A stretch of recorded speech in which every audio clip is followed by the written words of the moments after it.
This is Voices in Validation, brought to you by IVT Network. IVT Network is your expert source for life science regulatory knowledge. Voices in Validation brings you the best in validation and compliance topics. We interview industry experts from pharma, biotech, med devices, and laboratories.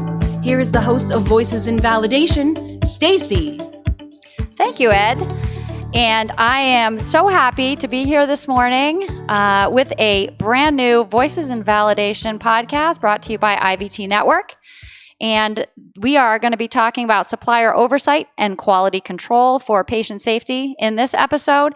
And I am very happy to introduce our guest for today, Dr. Tim Sandle. He's the head of microbiology and sterility assurance at Bioproducts Laboratory, and he is joining us from England today. So welcome, Tim.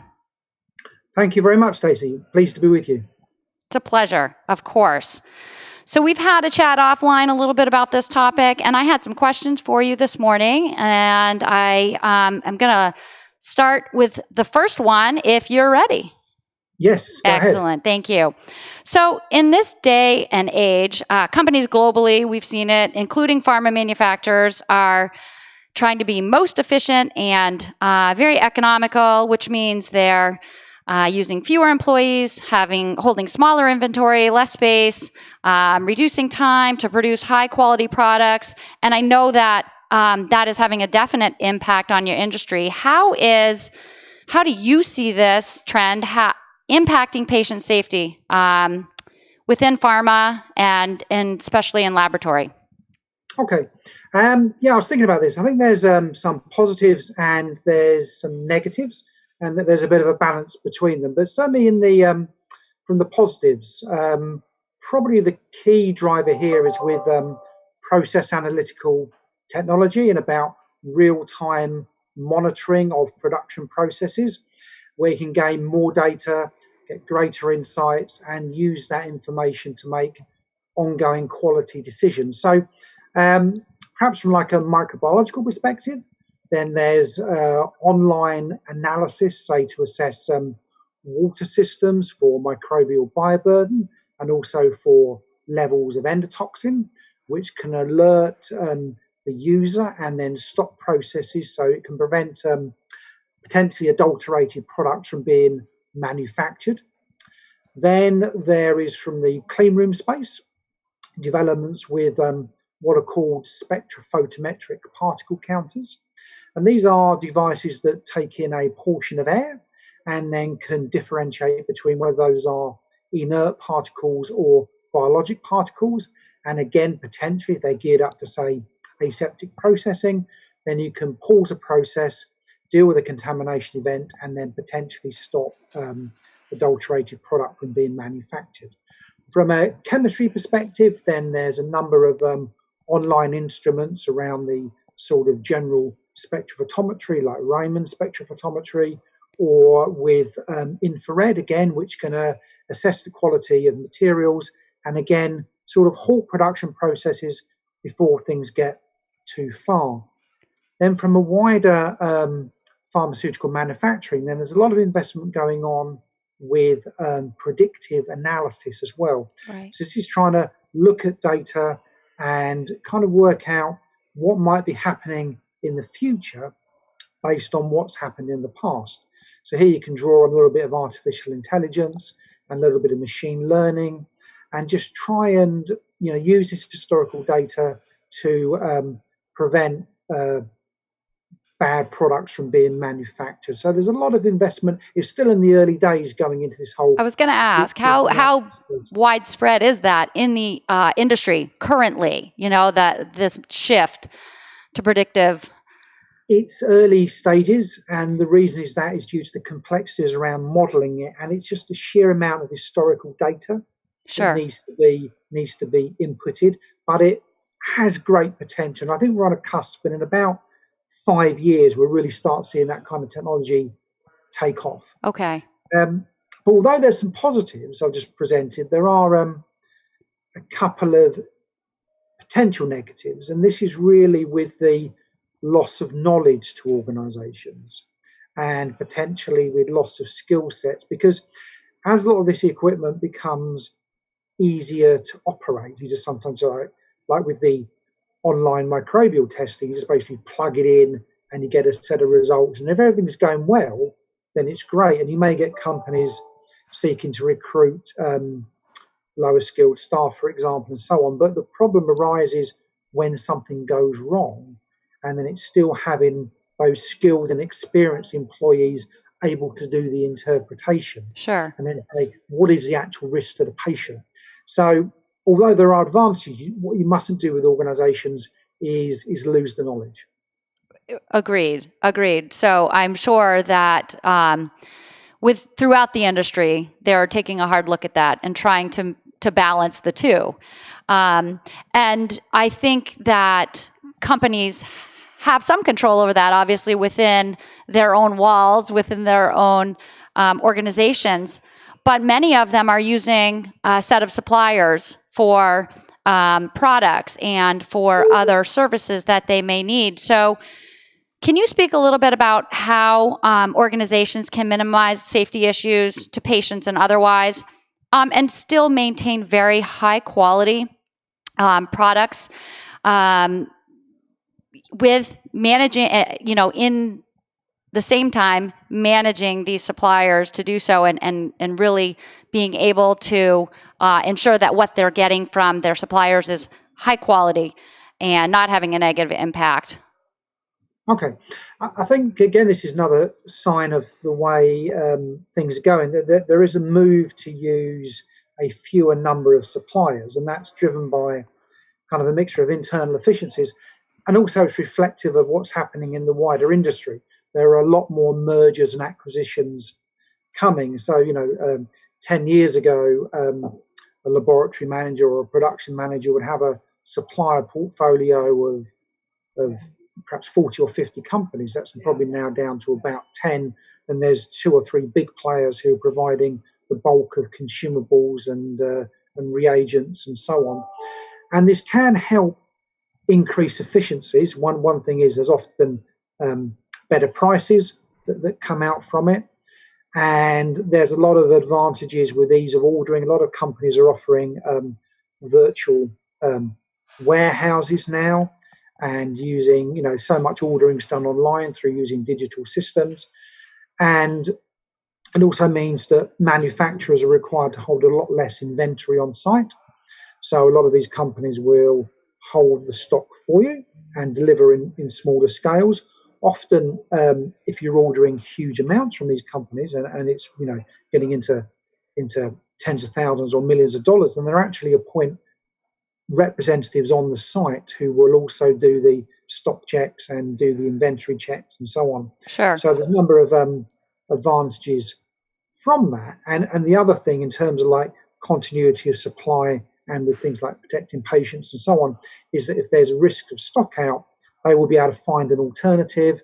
They will have backup products. They've got the economies of scale to draw upon. So, it takes work away from production laboratory staff. They can focus much more on testing. There's more with backup products. There's more on economies of scale. There are potentially better prices. And there's this whole thing about supply reps on site. The only kind of word of caution is that you need to be a little bit careful with companies trying to sometimes substitute products for things that are less expensive, but they may not be the actual things that have been validated.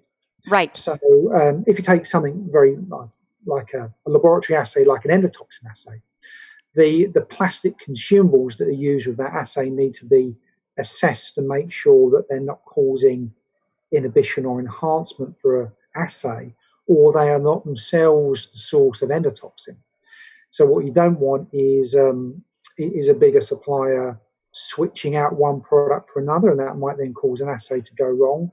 And that's sometimes happen with a desire to seek efficiencies too far. So it's very important with gaining all these advantages to make sure that there's good contracts in place and there are technical specifications for the key consumables and reagents, so that you always ensure that you're getting things of the right quality through.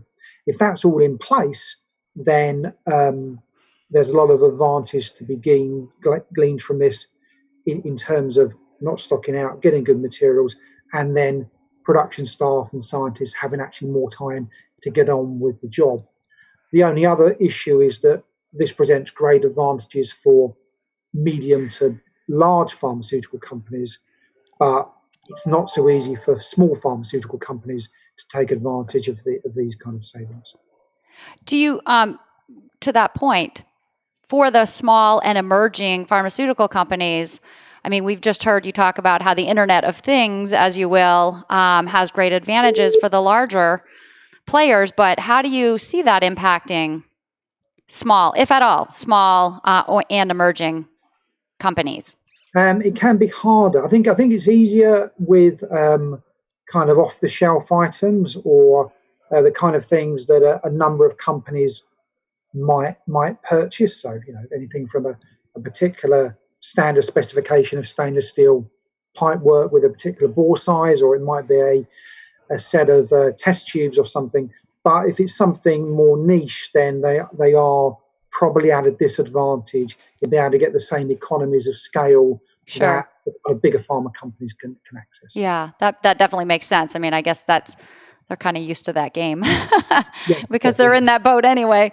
Yes. So talk a little bit about it, more specifically in the whole grand scheme of Internet of Things. Can you talk a little bit about big data and cloud computing issues as they relate directly to patient safety, accessibility, affordability, because we know that there is a huge focus on the patient, and we have to be mindful of that.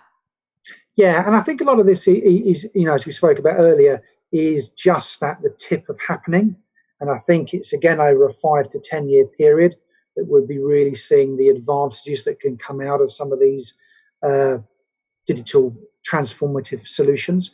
But I think, cloud compute, we spoke about predictive analytics earlier, but cloud computing is essential for delivering predictive analytics. And that's just because of the vast amounts of data that are going to be generated, because there's so much information that can be gathered that any sort of standard computing systems would find it just too difficult. You've got to gather this and put this onto these very, very large, very virtual servers.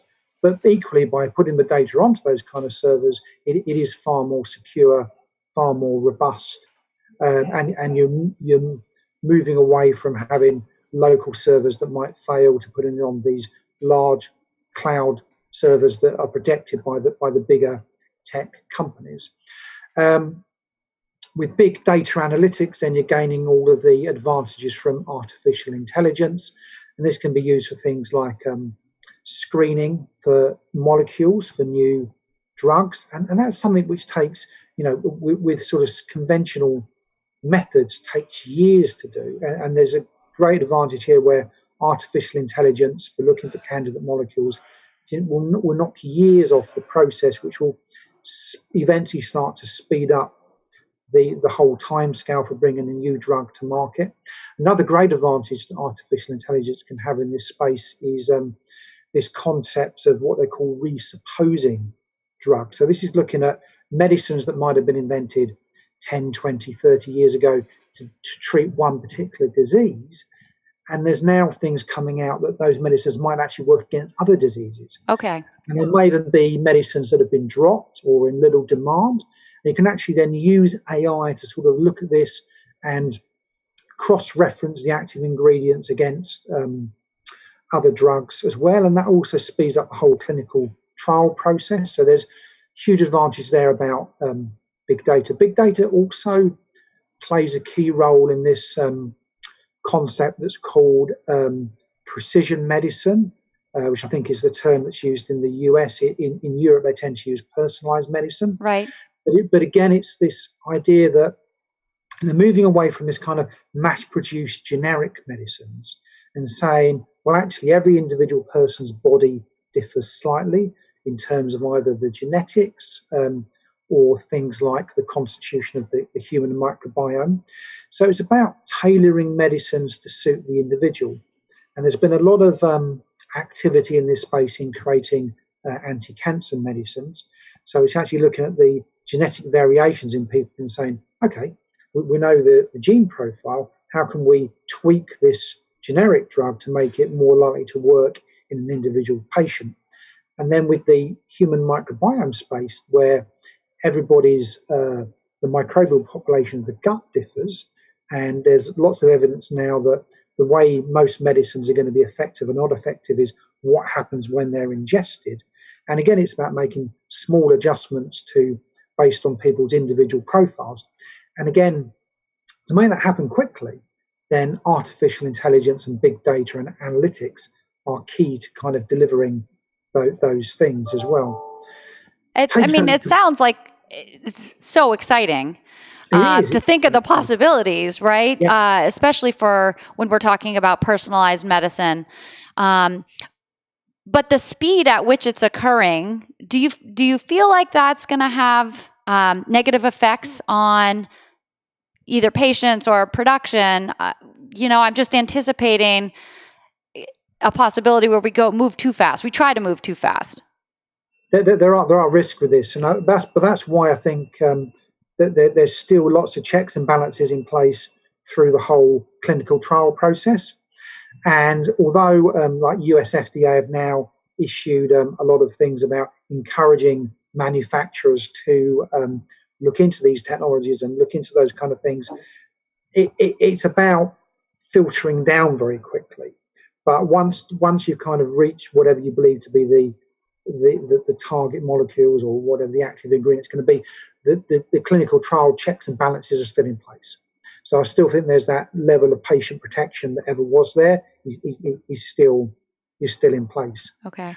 I think what's interesting in terms of the way the pharmaceutical industry is structured, what is interesting is a lot of these innovations are coming from startup disruptors as well. So it's the small biotech companies who can begin to explore and perhaps can be bolder in experimenting. And then what I think you'll find is what's happened in, say like something completely different, like the insurance industry. Big insurance companies have stayed fairly stable.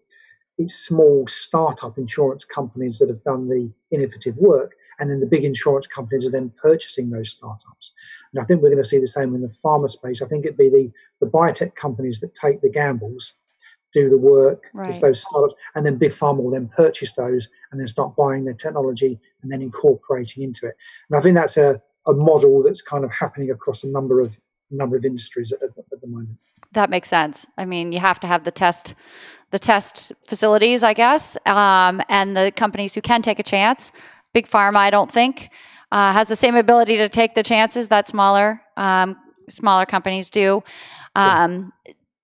Just to step back for a moment, talking about patient safety and the Internet of Things, one other point occurred to me. And of course, we want them to be physically safe and all of the products they're ingesting to do the right thing and be healthy for them. But there's still a huge concern over data too, people's personal data getting out there, and how secure is it in this cloud computing world. And I know I didn't say we ask you to talk about this, but I just wonder if you have any insight in terms of blockchain technologies, and which are, from everything I hear, much more secure and provide an extra level of security over that data. Can you talk a little bit about that and how quickly you see that being implemented? Yeah. So first of all, it's probably not because pharma's less developed, there aren't many cases of data breaches or data privacy things. But Sure. In this context, it's actually quite a bad week, because there's been a number of high-profile data breach cases coming out this week. I think I was reading yesterday that the games manufacturer Zynga have just had a big data breach and put 2 million personal details have been exposed onto the whole web, and that's just through a games that played on Facebook. So even like more established companies can have significant data breaches. So I think pharma's got to be very, very careful with privacy and patient data. And just quickly looping back to what I was saying earlier about personalized medicines, Right. then there's going to be a lot more personal data. Right. And I think patients are concerned about that. Yeah, and they're going to need, because the relationship between a corporation and the consumer or the patient is all about trust. And if you lose that trust, then you've lost the market share, and you've lost the business and everything. And that's even more apparent with medical devices and wearable technology, because there's going to be a push towards a lot more self-diagnosis, because there's going to be more sophisticated wearables coming on. You've got the standard Fitbit at the moment, right? But it won't be too long before people can have devices in the home that can take all sorts of heart readings and look for biomarkers, and people trying to self-diagnose themselves. But all of that's based on about being connected to the Internet of Things and data being uplifted. And then you've got the question of how secure that data is, who's that data shared with, who has the right to that data, who owns that data. So there's lots of things in that space to be concerned about. But looping back to blockchain is something where a lot of security is built in, but where blockchain is going to come in foremost is in the supply chain. Okay. And blockchain will be very powerful in terms of preventing counterfeit medicines from entering the marketplace. You've already had some advances with serialization, but blockchain is kind of the big win. And the blockchain is like a digital ledger, and it's something that's transparent, because every single time there's something adjusted, that adjustment is made available to every single party who has a stake in it. And as something moves through the blockchain, all the past information is there to see what happens currently and anything that happens in the future. And it's completely tamper-proof. So it will log records and transactions in chronological order in a series of like mini tamper-proof logbooks. So if we're sending medicines around the world, we want to know, has that container been opened? Has that container been subject to excessive vibration? Mm-hmm. Has that container been subjected to extremes of temperature or humidity? It was supposed to spend 1 day in this port. Has it spent 1 day, or did it spend 3 days? Has an extra container been added? And this is where we can start thinking about someone switching one container for another to put some counterfeit medicines in. So there's a lot of advances from blockchain, and this is the one that can happen very quickly. The only thing is there's a little bit of caution. So FDA have about 2 months ago triggered a pilot study to see how blockchain can help with pharma industry, but it's already relatively well established in a number of other industries where goods are being shipped around the world, particularly like food at the moment. I mean, that sounds amazing, because it seems to me that then we would be able to serve the more rural populations and third world countries more effectively, and ensure that the products they're getting are the same high quality products that we're getting in the rest of the world. It is, and it also stands that if you look at FDA recall statistics, and obviously there's a number of reasons why medicines are recalled. Right. Errors with distribution practice, or failure to follow good distribution practice, always comes up in the top 5. So just by implementing blockchain, it would, I think I was looking in 2018, the FDA triggered about 1,500 recalls. Now, if about 300 or 400 of those are due to distribution problems, just by bringing in blockchain, that will reduce the number of recalls by 20-25%. So that is a big win in there, right, for everyone involved in the pharma sector.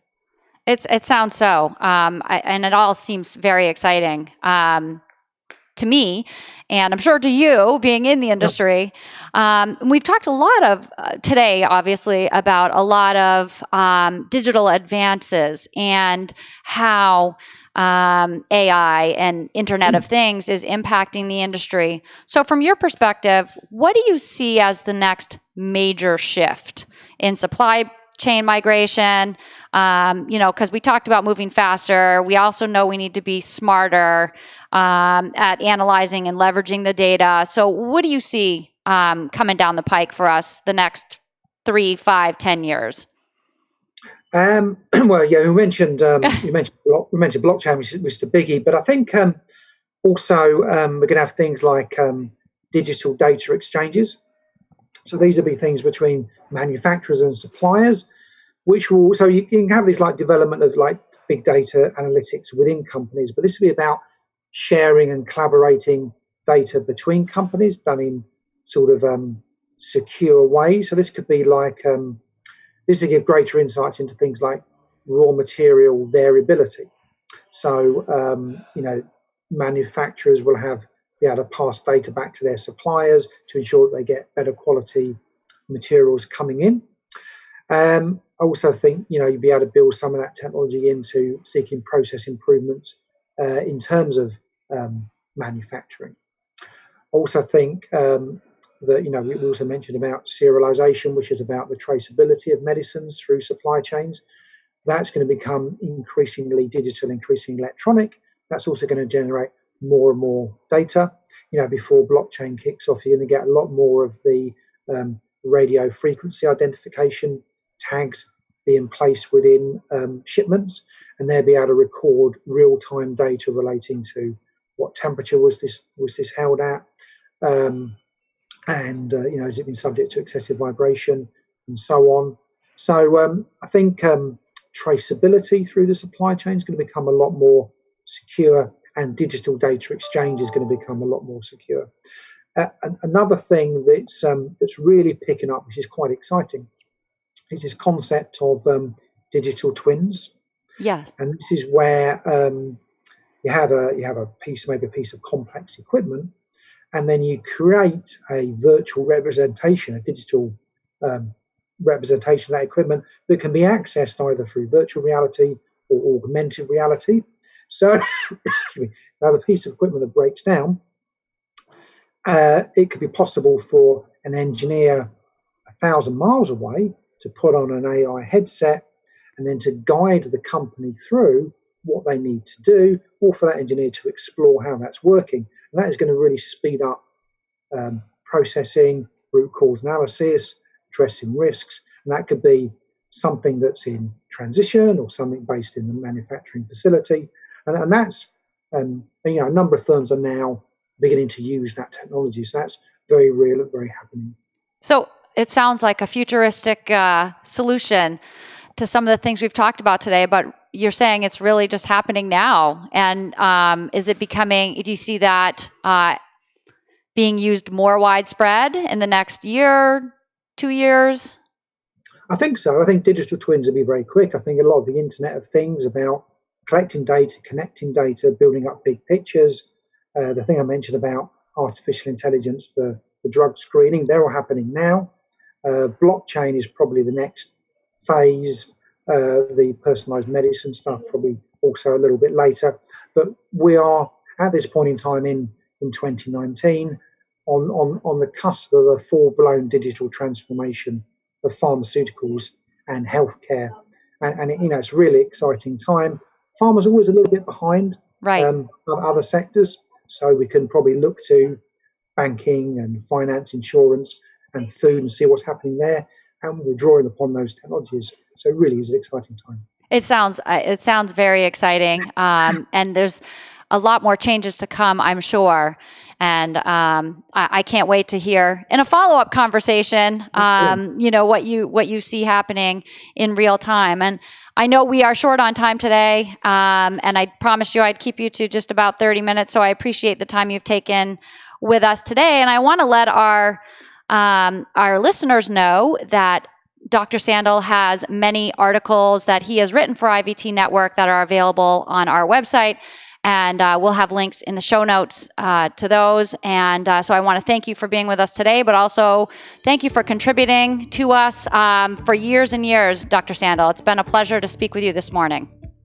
Thank you very much. It's been very enjoyable, and these are exciting times. Excellent. Thank you so much. Enjoy the rest of your day. Thank you. Bye. Bye.